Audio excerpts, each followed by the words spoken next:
ఆంధ్రప్రదేశ్ ప్రభుత్వ ఉద్యోగులకు సకాలంలో జీతాలు అందకపోవడం ఒక వివాదాస్పద అంశంగా మారింది.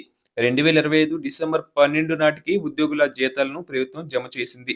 అంటే 12 రోజుల పాటు జీతాలు ఆలస్యమైతే వారి కుటుంబాల పరిస్థితి ఏంటనేది ఉద్యోగ సంఘాల నాయకుల ప్రశ్న. ఈ సమస్య గత వైఎస్ఆర్‌సీపీ ప్రభుత్వం నుంచి మొదలైనప్పటికీ ప్రస్తుత ప్రభుత్వంలో కూడా ఇవే పరిస్థితులు ఏర్పడటం విమర్శలకు దారితీస్తుంది. 3 నెలల క్రితం వరకు మూడో తేదీలోపు జీతాలు ఇచ్చిన ప్రభుత్వం 3 నెలలుగా జీతాలు ఇవ్వటం ఆలస్యం చేస్తుంది. ఇది ప్రభుత్వ నిర్వహణపై తీవ్ర ప్రశ్నలు లేవనెత్తుతుంది. ప్రభుత్వ ఉద్యోగం అంటే గ్యారంటీగా భావించే సామాజిక భావనకు ఈ ఆలస్యాలు గట్టి దెబ్బ తీస్తున్నాయి. రాష్ట్రంలో మొత్తం ఉద్యోగుల సంఖ్య సుమారు 8 లక్షలు. ఇందులో 5.5 లక్షల మంది రెగ్యులర్, 2 లక్షల కాంట్రాక్ట్ అవుట్‌సోర్సింగ్ ఉద్యోగులుగా అంచనా. ఇక 2025 డిసెంబర్ 9 నాటికి ఉద్యోగుల బకాయిలు మొత్తం 32,000 కోట్లుగా అంచనా వేశారు. కానీ ఇది ప్రధానంగా డీఏ అరేస్‌కు సంబంధించింది.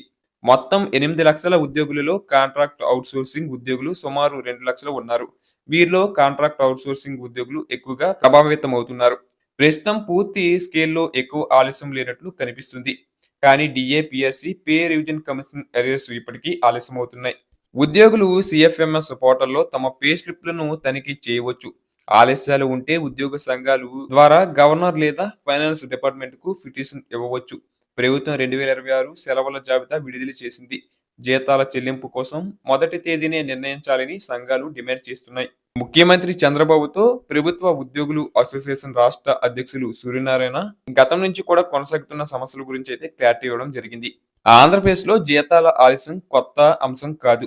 గత వైఎస్ఆర్‌సీపీ ప్రభుత్వ కాలంలోనే ఈ సమస్య తీవ్రమైంది. ఇది రాష్ట్ర ఆర్థిక వ్యవధులు, రుణాలు, పెండింగ్ చెల్లింపుల వల్ల ఏర్పడింది.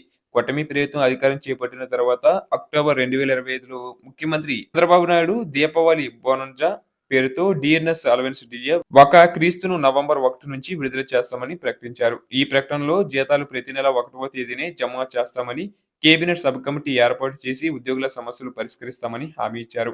ఇక డిసెంబర్ 9 నాటికి సుమారు 1,00,000 మంది ఉద్యోగులకు నవంబర్ నెల జీతాలు జమ కాలేదని వైఎస్ఆర్‌సీపీ నాయకుడు నల్లమూరు చంద్రశేఖర్ రెడ్డి ఆరోపించారు.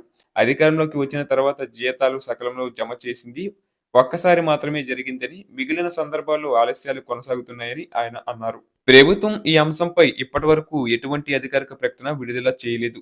ఇది విమర్శలకు దారితీసింది.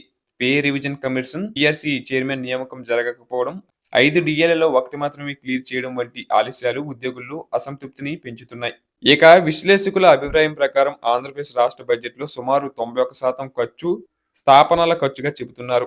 స్థాపనల ఖర్చు అనేది రాష్ట్ర ప్రభుత్వ ఉద్యోగుల శాలరీలు, పెన్షన్లు, డిఎన్ఎస్ అలవెన్స్ సంబంధిత ప్రయోజనాలపై వెచ్చించే మొత్తం. ఇది కట్టుబాటు ఖర్చు భాగంగా పరిగణించబడుతుంది. ఇందులో ఆసక్తి చెల్లింపులు కూడా చేర్చబడతాయి.